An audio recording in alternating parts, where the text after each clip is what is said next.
welcome to my YouTube channel. Today we discuss about a new word ebullience and ablution. Ebullience and ablution जो होते हैं वो आपका ebullience जो होता है वो आपका एडजेक्टिव होता है और ablution जो होता है वो आपका एक नाउन होता है। तो सबसे पहले हम ebullience के बारे में देख लेते हैं। So let's start. ebullience आपका एक एडजेक्टिव होता है और इसका हिंदी मीनिंग आपका होता है तरल पदार्थ, जल से धोना या फिर शुद्ध करना।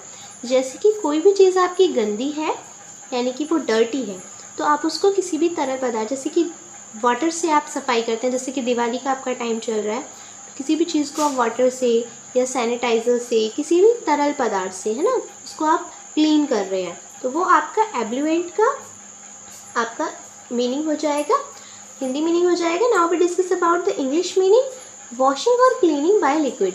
जैसे कि हिंदी मीनिंग था किसी भी चीज़ को धोना लिक्विड से साफ करना। Now we discuss about the ablution. एब्लुएंट था किसी भी तरल पदार्थ से किसी चीज़ को धोना और ये आपका एडजेक्टिव था। एब्ल्यूशन जो है उसका मतलब आपका होता है कि कोई भी धार्मिक कार्य करने के लिए ये करने से पहले शरीर को शुद्ध करना। जैसे कि आप कोई भी अच्छा काम करते हैं, वर्शिप करते हैं तो उससे पहले आप अपने आप को बहुत ज़्यादा क्लीन करते हैं, वॉश करते हैं, तो उसके बाद ही आप कुछ काम करते हैं। जैसे आपको खाना भी खाना है तो आपको हैंड अच्छे से वॉश करने हैं।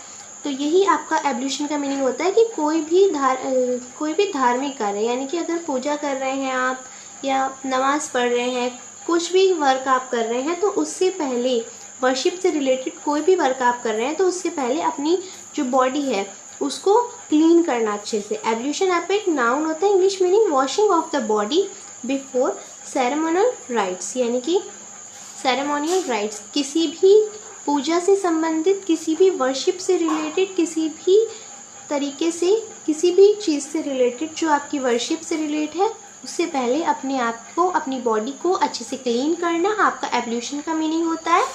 Now we discuss about the synonyms related to ablution.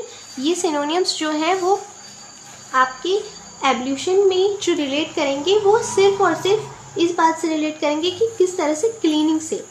तो synonyms washing, ritual bath. Ritual bath का मतलब आपका होता है धार्मिक कार्य करने से पहले अपने आप को क्लीन कर लेना अच्छे से। प्योरिफिकेशन का मतलब पवित्र कर देना। स्क्रबिंग का मतलब भी अपने आप को या अपनी जो भी चीज़ें उनको क्लीन कर देना। एंटोनियम आपका हो जाएगा, जब सिनोनियम आपका है कि किसी भी चीज़ के लिए अपने आप को क्लीन करना, एंटोनियम आपका हो जाएगा डर्टी यानी कि गंदा, और डिकम्पोजिशन भी आपका जो होता है वो गंदे से होता है। Now we discuss about the word idioms related to ablution. Perform your ablution. Perform your ablution का मतलब आपका होता है टू वॉश योर सेल्फ, यानी कि किसी भी धार्मिक कार्य को करने से पहले अपने आप को क्लीन कर लेना होता है परफॉर्म योर एब्ल्यूशन। एब्ल्यूशन का मतलब होता है किसी भी धार्मिक काम यानी कि वर्शिप करने से पहले अपनी बॉडी को क्लीन कर लेना या वर्शिप से रिलेटेड कुछ भी काम करने के लिए। तो परफॉर्म योर एब्ल्यूशन आपका हो जाएगा to wash yourself. Now we discuss about the word related to ablution. जो एब्ल्यूशन है वो आपका एक नाउन होता है और एब्ल्यूशनरी भी आपका एडजेक्टिव होता है। और एब्ल्यूशनरी जो होता है उसका मीनिंग होता है जो कि एब्ल्यूशन का मीनिंग होता है बिल्कुल सेम, यानी कि रिचुअल बाथ, किसी भी धार्मिक कार्य को करने से पहले अपनी बॉडी को क्लीन करना या अपनी काम को अच्छे से साफ करना। If you are new on my YouTube channel please subscribe my YouTube channel. I hope you understand meaning of ebullience and ablution. Thank you.